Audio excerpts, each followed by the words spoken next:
Good evening and a very warm welcome to Thai PBS English News Service. I'm Supachon Klinswan. The three men suspected of bombing Hat Yai and Patini are now under arrest and are being investigated by authorities. Despite being confident that the 2 out of 3 are the men who bombed Lee Gardens, police are issuing CCTV pictures of the bombers as part of a nationwide hunt for any other accomplices. Deputy Prime Minister Chalerm Yubamrung plans to set up a police operations center to help increase security in the south. Police General Piyapan Damapong, the National Police Chief, says that police have now arrested 3 men and are questioning them, suspecting that they may have been involved in the bombing in the south last weekend. Police say they will soon confirm if the 2 of them are the 2 men who parked the Honda car containing the bomb at the Lee Garden Hotel. The 3 men arrested so far have existing arrest warrants relating to several other insurgency cases in the Deep South. Songkhla police in Hat Yai have issued pictures of the 2 caught on camera, just in case the arrested men were not involved with the bombings. Security officers estimate that there are at least 20 more people involved in the latest round of attacks. Deputy Prime Minister Chalerm Yubamrung is now planning to establish a police operations center to enable coordination between the National Intelligence Agency and the police. Meanwhile, Interior Minister Yongyut Wichaidit has launched a violence prevention measure by setting up a safety zone in the south. It is not certain if this so-called safety zone will be an ad hoc project for the Songkran festivities or the areas it will cover. Meanwhile, police in Hat Yai are asking internet users not to post rumors of attacks or violence online after the cyber world was flooded in the recent days with false messages suggesting that police had found more bombs in other department stores in Hat Yai. The police insist no more bombs were found. Meanwhile, in Pattani, soldiers handed out pictures of vehicles which are possibly to be used as car bombs based on the National Intelligence Agency's information. These cars and motorcycles may be fitted with bombs before being parked at public or crowded places. Meanwhile, Wittiya Buranasiri, the public health minister, has been visiting the 22 bomb victims in Yala Hospital. There are 3 people still in a serious condition. He confirmed that the ministry will meet all medical expenses for the bomb victims. Only a few days away from Songkran festivities, and now the government is boosting security at locations which will see massive amounts of people visit during the Songkran festivities, which falls in the middle of April. Prime Minister Yingluck Shinawatra says that heads will roll for authorities which allow unrest or attacks to occur in their jurisdiction. Despite seeing 3 dead and dozens injured at the Lee Gardens bombings, the Hat Yai municipality confirms today that it will host the annual Songkran celebrations. Prime Minister Yingluck Shinawatra and the military top brass will work out a national plan to ensure safety to Songkran travelers, while regional, provincial, and local administrators will have to come up with their own safety prevention plans. Prior to the Songkran celebration, security officials and the Bangkok Metropolitan Administration will also be busy installing closed-circuit cameras in the Ratanakosin Island area and uphold safety during the cremation of Her Royal Highness Princess Pencharat. April 10, 1 day after the Royal Cremation Day, will also be the 2nd anniversary of the Cockwood incident where red-shirt protesters crashed with police. The Prime Minister insists that those officials who neglect security measures and see attacks occur in their vicinities may be transferred, if not punished.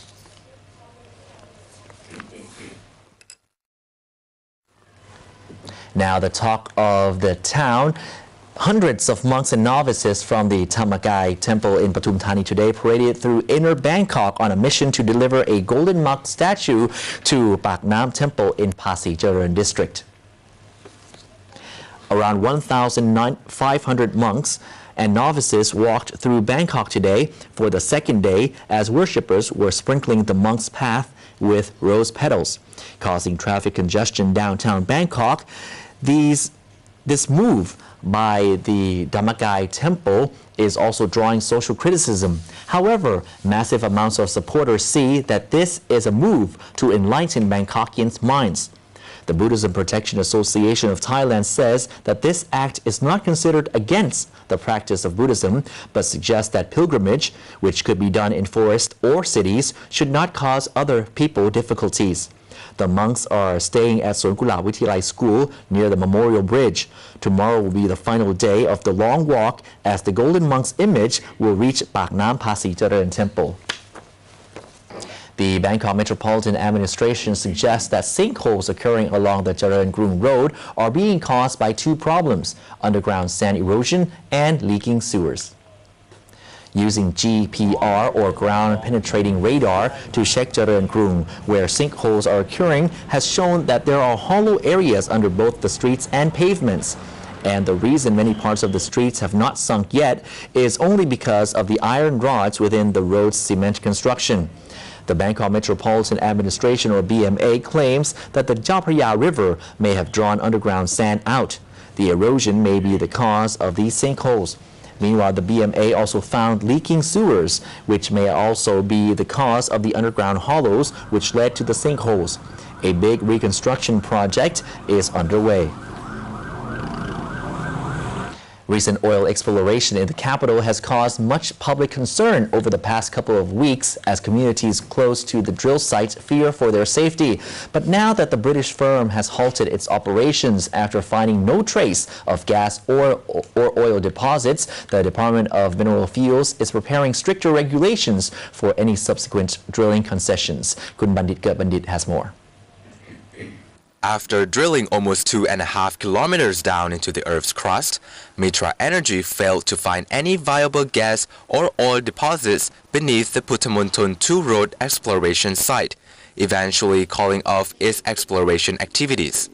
The British firm is the concessionaire for the oil and gas exploration in Tawi Watana district.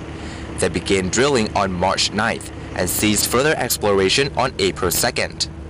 The shutdown of Mitra Energy's controversial oil drilling exploration has helped alleviate fears of nearby community members who have long been worried about their health and safety, as well as threats to environment if petroleum is indeed found. To avoid any public controversy, like that surrounding the Tawi Watana case, the Department of Mineral Fuels is ensuring that all future oil exploration will not be allowed in sensitive areas, such as residential districts and preserved forests. Furthermore, the department is also preparing stricter regulations for the concession bidding and award process, making sure that only exploration sites that have the potential to discover oil or gas deposits are selected, and that prospective concessionaires are serious oil exploration firms instead of land speculators who would only waste the exploration opportunity. The block have been selected. Only the area that have potentials. So this coming bidding round will be compulsory for each block have to have one well at least to do for the bidding. And I would like to have a process of screening the oil company that willing to explore rather than people who have money or speculator. The next concession bidding round comprises 22 sites, 11 in the northeastern region, 6 in the Central Plain, and 5 in the Gulf of Thailand. Originally scheduled to begin this month, the bidding will now be postponed for 3 to 4 months, as the Petroleum Committee reviews the Department of Mineral Fuels proposal for additional bidding regulations, which may also include a possible adjustment to concession fees to reflect the higher oil price. New discoveries of oil deposits play a vital role in Thailand's independence from foreign energy. At present, Thailand is a net energy importer, bringing in 42% of domestic daily energy consumption, or 800,000 barrels of oil equivalent per day. This is Bandit Bandit, reporting for ThaiPBS.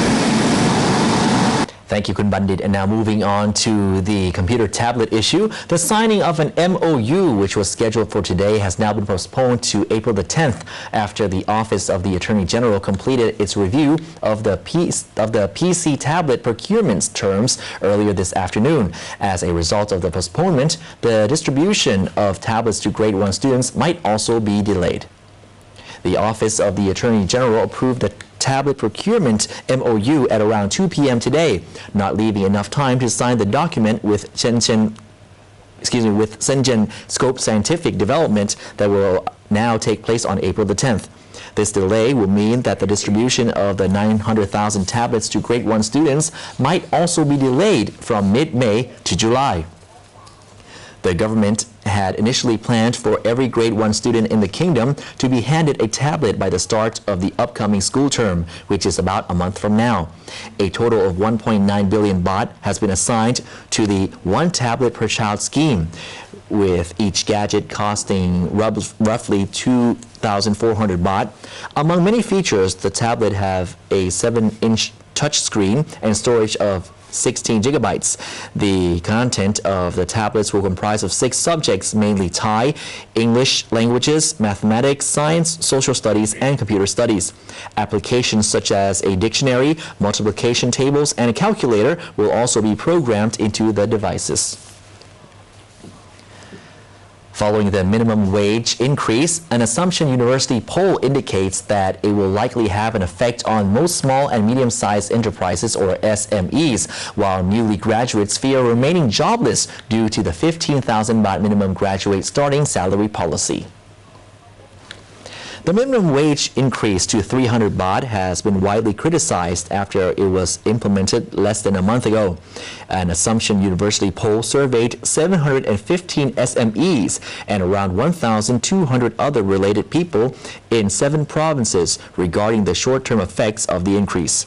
The ABAC poll found that most respondents indicated that prices of consumer goods and services had already risen before the increase in minimum wage. They also expressed concern that the new basic wage may lead to production costs rising, layoffs, and closing of businesses. Nearly 90% of small and medium-sized company owners surveyed pointed that the rise is bound to have an effect on their businesses.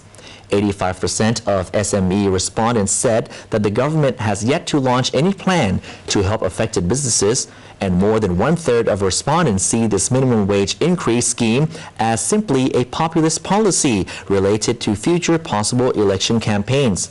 60% of new university graduates surveyed fear the difficulty of finding a job after graduation, thanks to the government's policy of 15,000 baht per month minimum starting salary for graduates.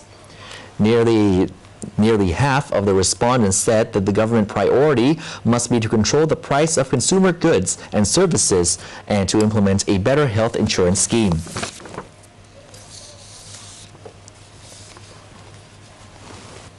The National Research Council will join hands with Thai PBS to organize a miniature helicopter competition for the young, and the prize for the winner, a King's Cup.